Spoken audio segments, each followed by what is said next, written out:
What is up, YouTube? Welcome back to my channel. I am trying to make a video every week. We'll see if that works. Looks like my tegus are out, which is odd because they're supposed to be in brumation. But I just got to the shelter and I am going to, well, hello, Salvador. I'm going to start making videos of all the things that I have to do today. Little clips of things. I have to clean out my rat enclosure. I have to clean out my guinea pig enclosure. I have to feed my iguanas. I have to clean out poop from everyone's substrate. I have to take care of my new Iggy that was surrendered, that is in quarantine. I have to bathe my beardies. The list goes on and on and on. But in the midst of all of that, I'm going to be rearranging my storefront. I don't love where things are and how things are, so we're gonna move some things around and kind of make it more, I guess, aesthetically pleasing. And so I'm gonna kind of video some of that, but this video is going to mostly be about our Burmese Python Huey, or Hugo as we call him. So stay tuned because we're gonna get into the ins and outs of owning a Burmese Python. Is it the right pet for you? Are you able to handle such a remarkable animal that just gets massive and needs so much, such extensive care as far as like their husbandry and the size of their enclosure that they're gonna need, the handleability, all of that thing. So we're gonna get into all of that right after we finish everything I have to do here in the store. So stay tuned.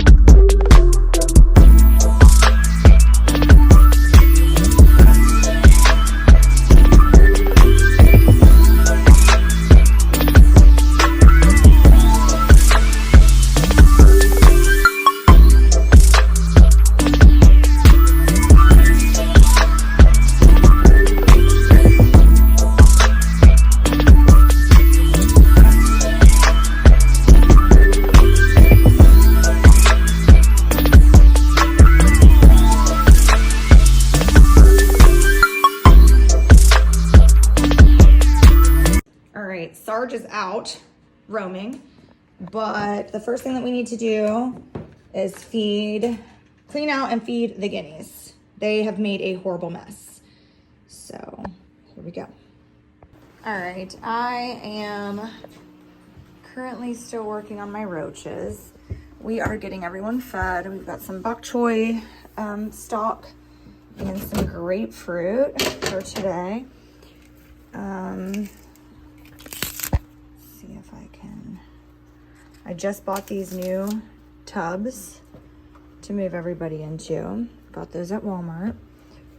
They are shoe boxes. They already come with holes in them. I just line the outside with Vaseline. Make sure I keep it super, super moist in there. These roaches come from very humid climates, so try to mimic that as best as I possibly can. One of our juveniles that's maturing. It's not quite matured just yet, but it's getting there. All right, I have cleaned all of my bugs. I have cleaned all of the enclosures downstairs. I have moved Richard into the tall iguana sanctuary because he was ready. I have fed my pixie frog. I have to still bathe my beardies. And I have completely moved all of my storefront around to make room for new inventory. So we've been busy today. But let's move on with the video. Okay, currently my Burmese Python is in this tiny little enclosure right here because he is a tiny little snake, but he will not stay that small. Burmese Pythons are one of the largest snakes in the world, okay? These are known as giant snakes. So they are not going to be super reasonable for the average human. So the Burmese Python is native to South Asia, even though most people think of them as being the snake that is taking over the Everglades in Florida here in the States. These guys are posing a massive threat to our ecosystem right here in the United States, down in Florida. There are intense restrictions and laws against owning these snakes down south. They have pretty much deemed it illegal, even for people with permits, to have these big, massive snakes who are just the ultimate predator out in the wild. They are the apex predator. They eat everything in their wake, and let's face it, there's not much that could take down a 15 to 20 foot snake out in the wild. People are actually being paid money to go and hunt the Burmese pythons because that is how out of control they are down in Florida. But this video is not about that. This video is about keeping Burmese pythons in captivity. Is it the right pet for you? And how difficult is it really to care for a Burmese python? So obviously the major aspect of this animal is just how giant it can get. These animals can get anywhere from 12 to 18 feet in length, and some of them reaching upwards of 20 feet, weighing anywhere from 150 to 200 pounds. That is a lot of snake, especially for the average person living in an average household here in the United States, or really anywhere for that matter. So if you were a snake keeper of any kind, let's say ball pythons or colubrid species or anything like that, you know that they are not super simple animals to take care of. These guys, they need very specific husbandry. That being said, the bigger the snake, the more intense their husbandry requirements are going to get. Because this animal is native to such a humid locality, they're going to need a lot of humidity, and because they are so large, you're going to need to make sure the humidity stays that way in their entire enclosure, which they are going to need a massive enclosure. I think the statistics for a full-grown Burmese python are 8 foot by 4 foot by 4 foot. I could be wrong, but regardless, around that ballpark. That is a really, really big enclosure. Along with humidity, you've got to think about how you're going to heat that enclosure. You need a really nice gradient for this snake. This is more of a terrestrial species, only because if you're 200 pounds, you're not going to go climbing up into trees and hanging on limbs. That could be very dangerous and potentially fatal for these snakes. So they are pretty much a ground dwelling animal. So you need a gradient lengthwise, a nice temperature gradient so that this snake can thermoregulate. And you've got to think, this is a 100+ pound animal, and it's going to need a lot of heat. You may even need multiple heat sources, heating pads, heat tape, heat lamp, a heat panel, anything that you can find to heat up such a large enclosure. It's going to be difficult to do that. Now with the littler tanks and the smaller enclosures, it's much easier to keep them heated. You can lay something over top of the screen up top to help hold in humidity and the heat, and it's a lot more simple. But when you're scaling this up 3, 4, maybe even 5 times bigger than what you're used to, you've got to think about how you're going to heat and humidify that enclosure. These animals really love the water. I would go as far as to even say they are semi-aquatic. They like to swim. They like to be in that moisture, in that, they live down in the Everglades right now in Florida. They are thriving near that water. So you're going to need a water dish that is big enough for this animal to kind of get into. Yes, they need to stay hydrated, but they also really enjoy being in their water source.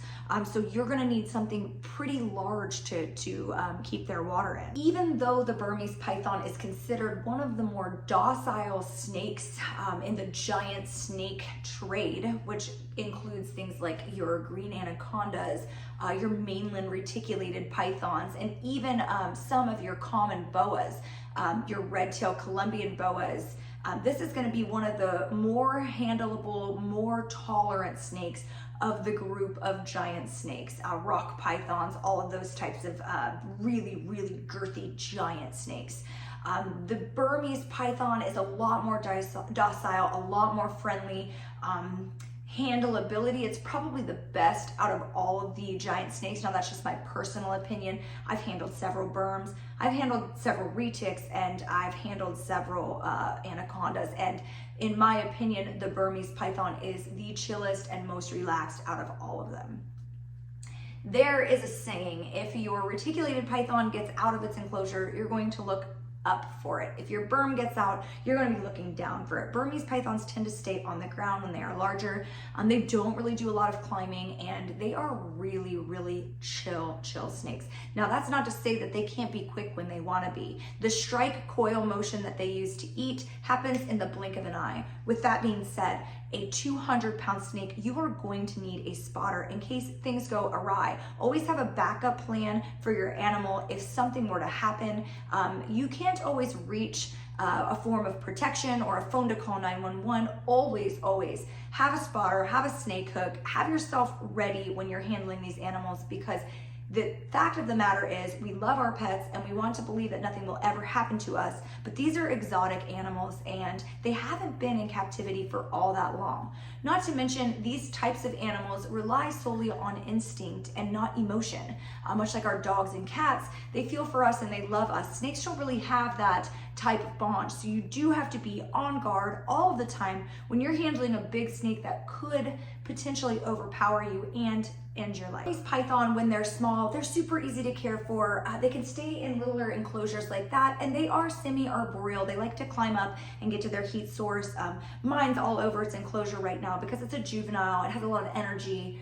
But the fact of the matter with Burmese pythons is that they are a quicker growing snake. They're going to be more like your reticulated python, whereas they grow at a rapid pace. So you need to be ready before you purchase your animal to have everything that you're going to need to house this animal. Be thinking about the future in the immediate future, because this snake isn't going to take long to outgrow every enclosure that you put it in until it is full grown and in its forever enclosure. The topic of scaling bigger with everything for the snake, that also includes pricing. Things just get way more expensive with a bigger animal. You're going to be spending more on feeders because you can't just buy the small mice and rats anymore. You have to think bigger. We're talking rabbits, small chickens, piglets, guinea pigs, things that are going to sustain this very large, very heavy, girthy animal. Think about your budget when buying this animal. Do you have the financial means to provide for this animal that is going to get so massive and need so much? My take on the Burmese python is I put all giant snakes in I like to call it expert level reptile keeper category. If you are not an expert level keeper, I would not suggest getting one of these snakes. This is going to be a lot. If you're not used to handling snakes, if it's not something that you're accustomed to, if it isn't something that you have been working with for a long period of time, this is definitely not an animal that you want to just go out and purchase before maybe doing some hands-on training, maybe educating yourself a little bit further, doing some definite in-person training with a larger snake so you can get the feel of how they move and how they operate, and also come up with a safety plan, again, if anything would go awry. So all in all, my theory on whether or not the Burmese python is a good pet for anyone, it's a no. I personally do not feel like these animals should be in captivity at all. Just like a lot of other exotic animals that are very dangerous and that could potentially pose a threat to its owner's life, I feel like those animals should be kept by zookeepers in sanctuaries like mine, and just places where people are super educated, super knowledgeable, and have a lot of experience, because we really want to protect our rights as exotic pet owners. We really want to protect and preserve what we have in this trade. And if these large animals are just going to anybody and causing issues, maybe a snake gets loose in a community, a 20-foot snake, that's going to make public news.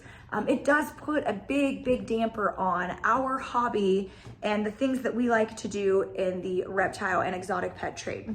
So in my personal opinion, this is not an animal I feel like should be out there just being purchased by anybody. All right, guys, we're gonna close off this video by just again thanking all of our patrons. Our patron of the month, we have 4 or 5 patrons of the month. I believe it's 5 right now, and their names are gonna be at the beginning and the end of this video. So make sure that you watch all the way through, give them a shout out in the comments, and down in the comment below, the section below, I would like you guys to tell me what you would like to see our next video be about. I am so excited to share my world with you guys and share all of my animals with you guys and let you guys know how I started FGS8, why I started it, all of the things. So ask your questions, talk to me about what you'd like to see here, and I will see you guys back here in the next video.